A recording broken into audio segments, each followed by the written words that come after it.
peak inverse voltage or peak reverse voltage.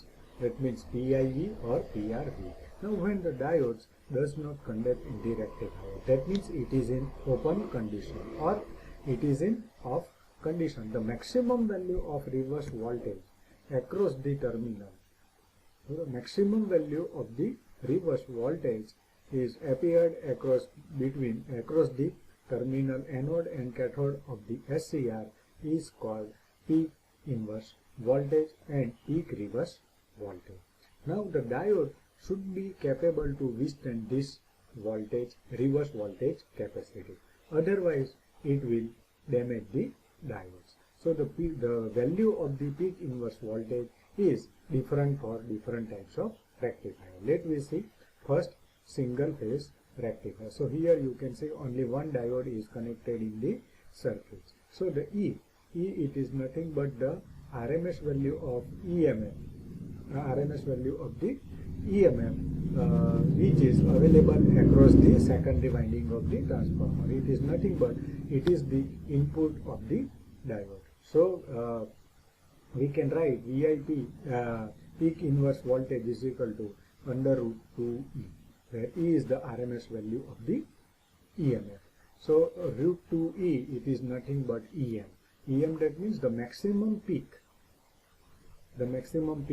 of the voltage. So already if we find out the EDC, so first we have to find out the IDC, that means the average current passing through this diode, and from that you can find out the EDC, that means IDC into RL, load resistance. So from that we will get EDC is equal to IM by pi. So we can write IM is equal to pi into EDC. It is nothing but 3.14 EDC. Now for same for the single phase full wave rectifier. So here as you can see, so two RMS value of voltage is available with reference to the center points. One for positive half cycle and another for negative half cycle. So the peak inverse value it becomes twice in compared to single phase half wave rectifier. So PIV it is nothing but 2 into under root 2E. So under root 2E that means EM, 2 into EM. So similarly we can find out the EDC also and just put the value here in this equation. So we will get 3.14 EDC. That means the value of PIV in terms of output voltage. Now similarly for three phase half wave rectifier, already we have to find out the value of IDC and EDC. So in three phase rectifier there are half wave rectifier 3 diodes are used. So the value of PIV it is nothing but under root 3E. So if we write this equation in terms of EM, that means it becomes root 3EM. And if we put the value of this EM in the form of EDC, we will get PIV for three phase half wave rectifier is 2.09 EDC. Now similarly for three phase full wave bridge rectifier. So the PIV it is nothing but under root 2 EL. Why EL? Because there is no neutral points is used. Here the voltage is available due to two phase, that is called line voltage. So that's why here I can write EL. So we can write under root 3 EL. And if we find out the output voltage IDC, then we can find out the value of EDC, and just we can put the value of EM in terms of EDC. We will get PIV is equal to 1.05 EDC. Now similarly for 6 phase half wave rectifier, so PIV it is nothing but 2 into under root E, that means twice EM, and the value of PIV becomes 1.05 EDC in terms of voltage, output voltage. Now similarly for 3 phase half wave double star with interphase transformer, so here PIV is equal to under root 6E. We can write under root 3 EM, and PIV it is available in terms of EDC, that means PIV is equal to 2.09 EDC. Now next, rectification efficiency. So now the rectification efficiency is most important. Here in this case, the input power is AC type, while the output power in terms of DC supply. So the ratio between the output power to the input AC power, that means the ratio between DC output power to the AC input power, is called rectification efficiency. That means how much how much quantity we will get in terms of DC output when we are applying AC inputs.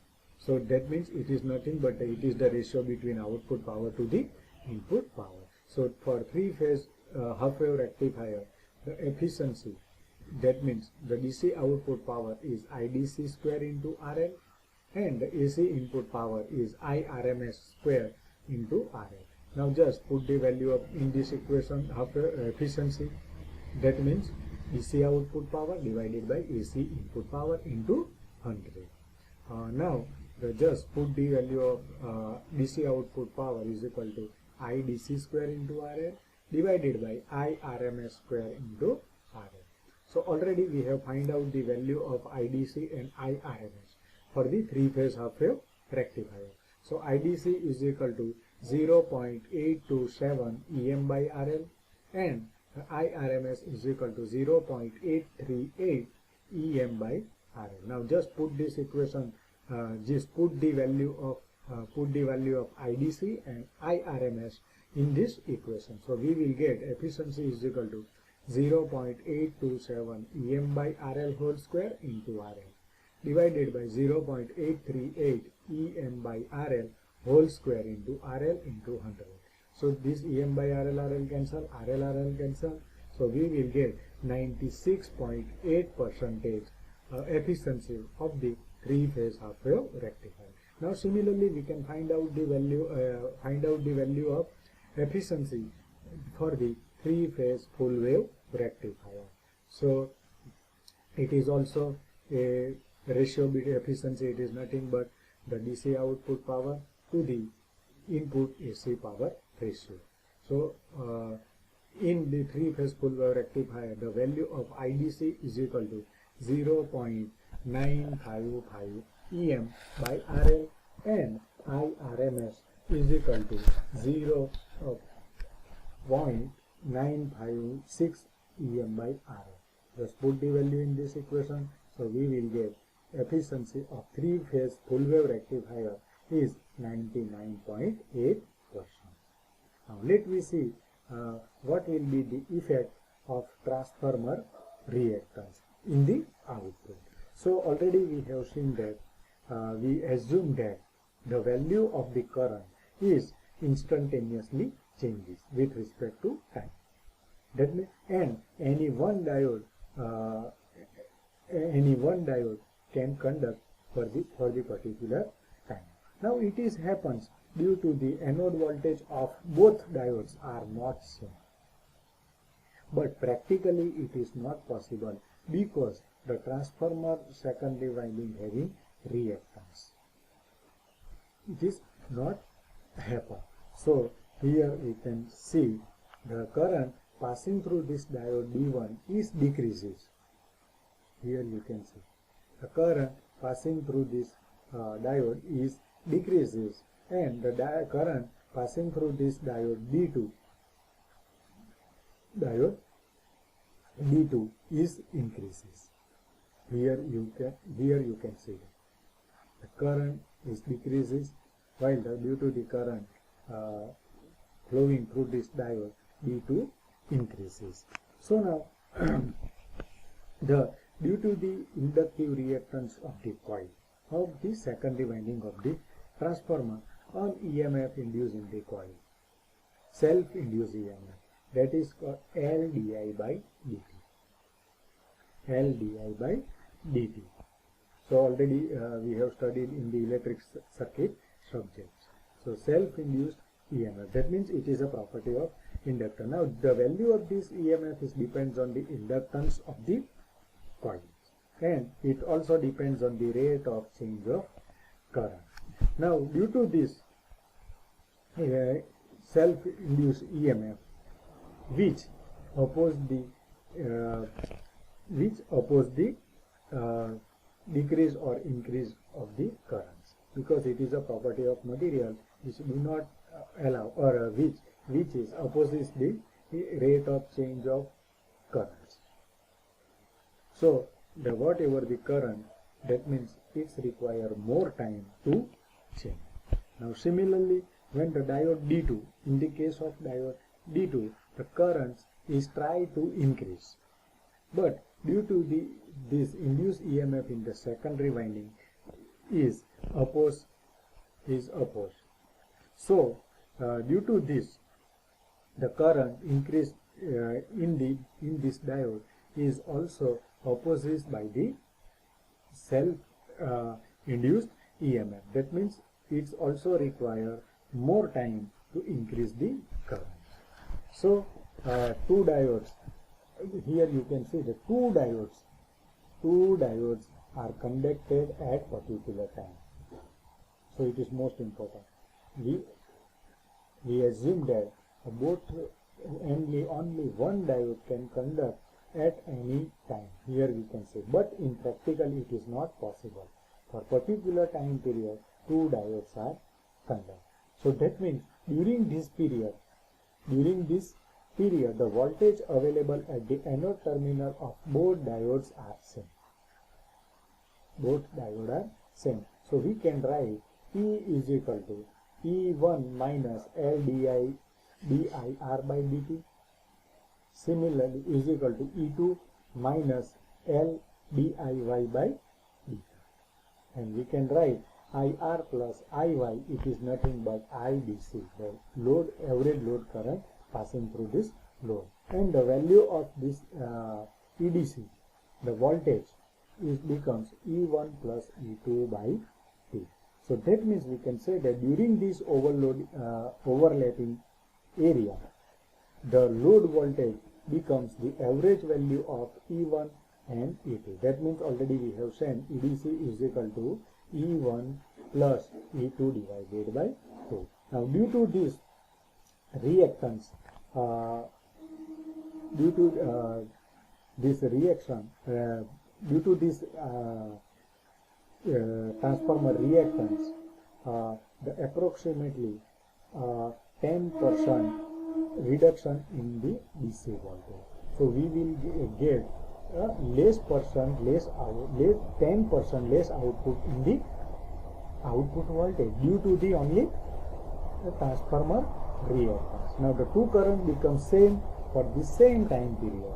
So that is only most problem. And the area of overlapping is increasing with increase in reactance. So if we are increasing the reactance of the winding, it will increase the area of overlapping. So this is the main problem. Secondary utilization factor. So now already we have seen that the current flow in the secondary winding of the transformer in polyphase rectifier is pulsating type DC. So due to this, its wave becomes non-sinusoidal.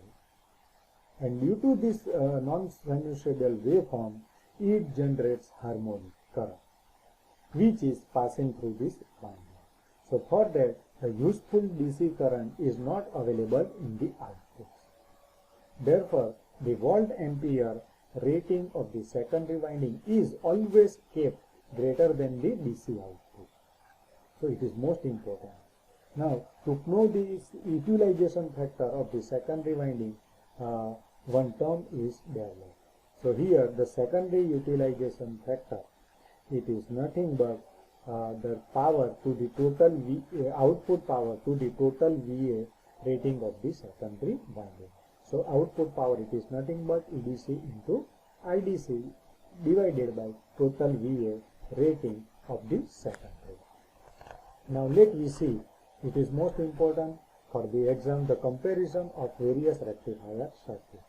So here we have seen 3-phase half-wave rectifier, 3-phase full-wave 3-star rectifier, 6-phase half-wave rectifier, 3-phase half-wave double-star interface transformer. So in this, the number of diodes is used in 3-phase is 3, in this case 6, here 6, in this case also 6. Now the conduction period of each diode, in this case it is 120 degree, it is also 120 degree, but in 6-phase half-wave rectifier it is 60 degree. And for this 3-phase half-wave double star interface transformer it is 120 degree. Next, that the average current passing through this diode, in this case IDC by 3, here IDC by 3, IDC by 6 and IDC by 6. Now the ripple frequency in this case 3F, here 6F, 6F, 6F. The value of ripple factor in the output voltage for this rectifier is 0.17, 0.04, 0.04, here 0.05.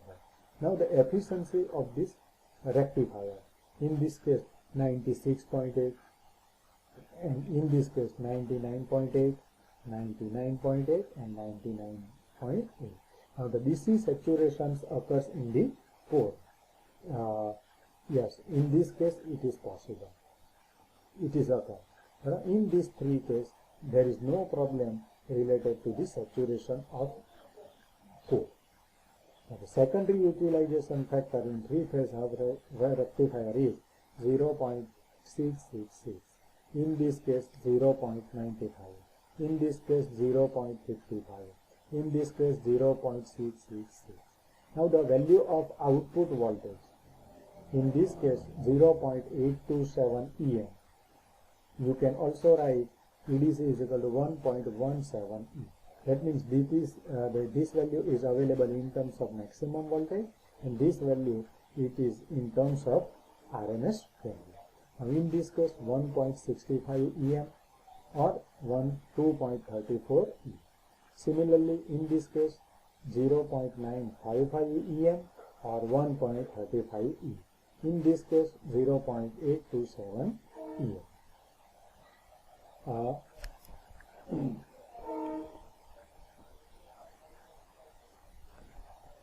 Here you can also write 1.17 E. Right? The value of peak inverse voltage PIV, in this case 2.09 EDC, here or root 3 EM or root 6 E. In this case 1.05 EDC, root 3 EM or root 6 E. In this case 2.09 EDC, 2 EM or 2 into root 2 E. In this case 2.09 EDC, here under root 3 EM and here under root 6